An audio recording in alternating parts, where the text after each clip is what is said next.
కాళ్లలో నొప్పి, నరాల వాపు వంటి లక్షణాలతో బాధపడుతున్నారా? వెరికోస్ వెయిన్స్ లో అత్యాధునిక చికిత్స ఏవిస్ వాస్కులర్ సెంటర్.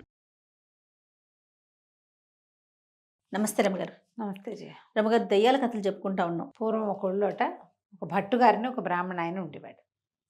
ఈయన అపరకర్మలు చేయించేవాడు. దాంతోపాటుగా ఆయన ఎలా అంటే అనాథ ప్రేత సంస్కారాలకి వాటికి వెళ్ళిపోయేవాడు. సూసైడ్ చేసుకున్న వాటికి వెళ్ళిపోయేవాడు. ఎక్కడైనా దారుణాలు జరిగి ప్రమాదవశాత్తు చేసినవి కూడా వాటి కొంచెం భయపడేవాళ్ళట ఇది వరకు అది చేయటానికి. ఆయన భయం లేదు. అదేదో మీదకి వచ్చేసుకుని కంపెనీపోతుంది అలా అనుకునేవాడు కాదు. చాలా ధైర్యస్తుడని చెప్పుకునేవాళ్ళు ఆయన. దగ్గరుండి శవాన్ని తీయించే పని కూడా చేసేవాడు ఆయన. ఏదైనా యాక్సిడెంట్లలో వాటిలలో జరిగితే ప్రమాదాలు జరుగుతాయి కదా, ఎడ్ల బళ్ళు తిరగబడిపోవటం, పాతకాలంలో చెట్ల మించి పడిపోవటం, తలకాయ పగిలిపోవటం, అలాంటి వాటికి కూడా ఏమి బెదిరేవాడు కాదు. గట్టివాడు భట్టు. అయితే ఏమైందట, ఒకనాడు ఏదో పల్లె పక్కన ఊళ్ళో ఈ ప్రేతకర్మలు చేయించడానికి వెళ్ళాడు. వెళ్తే అందరూ ఉండిపోండి సబాబు ఈ రాత్రికి ఉండడంటే ఆయన ఒప్పుకోలేదు. వెళ్ళిపోవాలంటే ఆ అడవంతా దయ్యాలు మయమండి, చాలా ప్రేతాలు తిరుగుతాయి, బోల్డని చిన్నలు కనపడతాయి వాటివి, వద్దంటే నాకేం భయము, నేను ఈ పనులు చేసేవాడికి అసలు భయం ఉండకూడదు కదా, నా గాయత్రి నన్ను రక్షిస్తుంది, నాకేం భయం లేదని పక్కపక్క నవ్వాడు. బయలుదేరితే ఈయన అడవి దారి పట్టేసరికి అర్ధరాత్రి అయిపోయింది. బాగా 4 బార్లు నడిస్తే కానీ అడవి దాటలేడు. ఈయనకి వాతావరణం చల్లగా అయిపోవటము, పిట్ట మనిషి అన్నవాడు లేకపోవటంతో కొద్దిగా చిన్న దుడుకొచ్చింది లోపల. వచ్చింది కానీ పెద్ద వెనక్కి తీల. ఒక చిన్న మూట ఉంది ఆయనకి, వాళ్ళు ఇచ్చిన సామాన్లు లేవు, అది భుజాన్ని వేసుకుని నడుస్తున్నాడు. దూరంగా ఒక పురాతనమైన ఇల్లోటి కనపడింది. భయంగానే ఉంది కానీ వెళ్తున్నాడు ముందుకి. వెళ్తుంటే అది ఇల్లు దగ్గర పడేసరికల్లా ఎవరో ఒక అమ్మాయి అక్కడ నిలబడింది. ఆ అమ్మాయి ఇటువైపు లేదు, దాని మొహం ఇంటివైపు చూస్తుంది.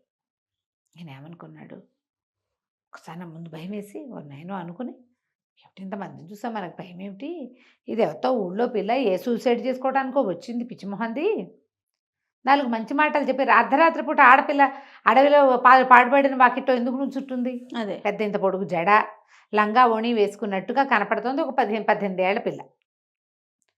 ఇంట్లో ఏ బాధలు పడో, ఏ సవితల్లి బాధలో, ఏ అత్తగారి బాధో, మొగుడు బాధో, మేనమావ బాధో, ఇక్కడికి వచ్చింది పైకి ఎక్కి దూకుదామని చూస్తుంది కాబోలు. మరి దీన్ని ఎటాగైనా మాట్లాడి దీన్ని సరిచేద్దాం అంటాడు. ఏమే అమ్మాయి, ఎవరమ్మాయి నువ్వు, ఇక్కడ ఎందుకే నుంచున్నావు, ఈ రాత్రి వేళ ఎందుకు వచ్చావమ్మాయి అడవిలోకి, పద నేను ఊళ్ళో దిగబెడతాను అన్నాడు. అనేసరికి ఆ అమ్మాయి అంది, ఎహేపా నీకెందుకు, నా గోళ వెళ్ళిపో, నీ దారి నువ్వు అంది. అంత పెద్దవాళ్ళతో అట్లా మాట్లాడరు కదా, తప్పు కదా. ఏం తెల్లబోయాడు, ఏమిటి పోయేది, తిరుగు, నువ్వు అసలు ఎవరో చూస్తాను, ఎవరమ్మాయివో చూస్తాను అన్నాడు.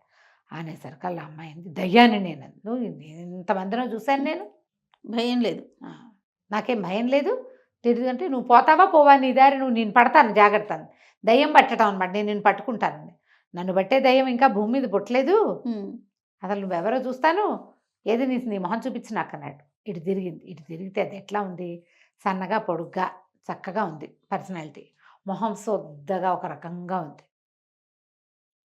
దయ్యాల మొహాలని చెప్పుకుంటాం కదా కథల్లో, ఇలా చప్పిడిగా ఉందన్నమాట. ఉండి నేను పట్టుకుంటాను అని చెప్పి ఏం చేసిన, నేను ఇంత పెద్దగా అరిచి 4 ఇంత పొడుగ్గా చెప్పి గుడ్లు ఇట్లా వెళ్ళుకొచ్చేలాగా మొహం పెట్టింది భయంకరంగా. తపకమంది లోపల బ్రాహ్మడికి భట్టుగారికి.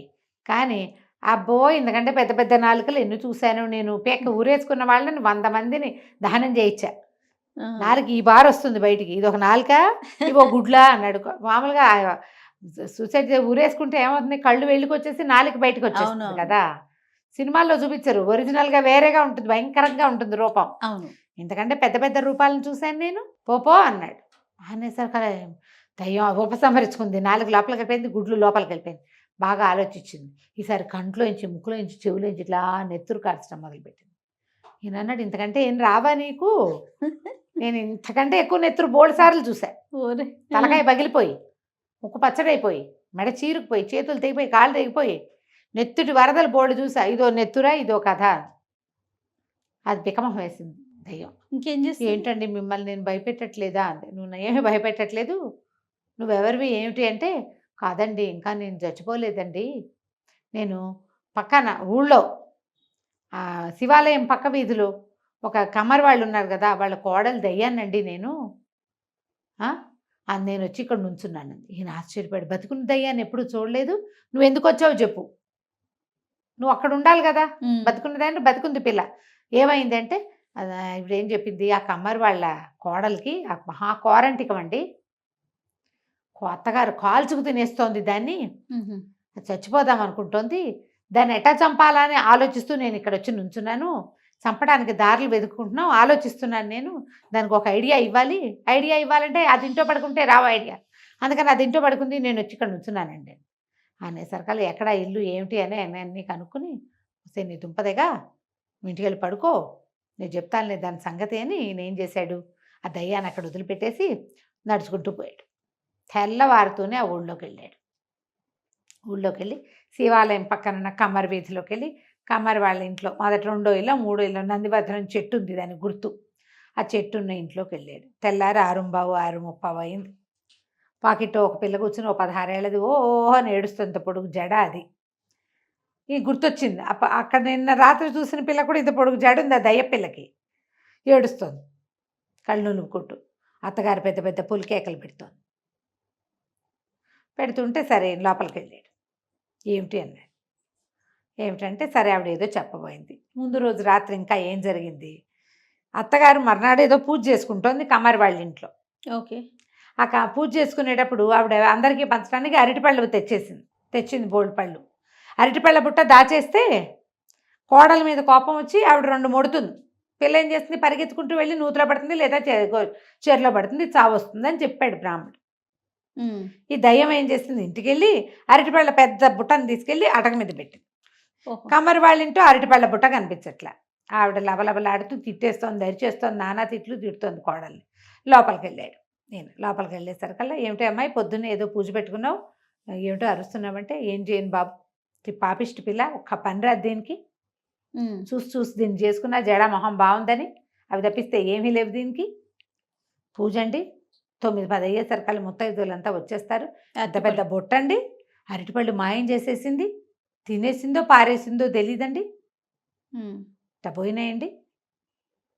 మరి ఇదే కదా జవాబుదారీ, దానికే అప్పచెప్పారు. రాత్రి పొద్దున్నే లేచి తాంబూలాలు పెట్టమన్నా, తమలపాకులు పెట్టింది, అరటిపళ్ళు లేవంటుంది, చూపించారు రాత్రి అని ఆవిడ తిట్టేసరికల్లా ఈయన అన్నాడు, అటకెక్కి చూడు పైన ఉన్నాయి అరటిపళ్ళు అన్నాడు. ఆశ్చర్యపోయింది. అటకెక్కింది, ఒక నిచ్చెన వేసుకుని ఎక్కాలి. కోడలు ఇట్లా చూస్తుంది ఆశ్చర్యంగా, దానికి తెలియదు కదా. అవును. సరే అరటిపళ్ళ బుట్ట, బాబు మీకెట్లా తెలిసిందండి, తెలియటానికి ఏముందమ్మా, నీ కోడలు చచ్చటానికి సిద్ధంగా ఉంది, దీని దయ్యం నిన్న రాత్రి నాకు అక్కడ కనపడింది, ఓహో, నే చెప్పిన ఐడియా ప్రకారమే అరటిపళ్ళ బుట్ట, లేకపోతే ఈ పిల్ల బక్క పిల్ల ఇది ఇంత బుట్టని 5 రోజుల్లో ఉన్న అరటిపళ్ళని ఎత్తి పైన పెట్టగలదా, దయ్యం కాబట్టి పెట్టింది. నువ్వు ఇప్పుడు తెగదిట్టావు, ఈ పిల్ల పరిగెత్తుకుంటూ వెళ్ళి మీ పక్కన వాళ్ళ సందులో ఉన్న నూతిలో దూకుతుంది, తర్వాత నీ 6 ఏళ్ళు భరించలేక కోడలు చచ్చిపోయిందని పేరు వస్తుంటే కాంతిపోయింది.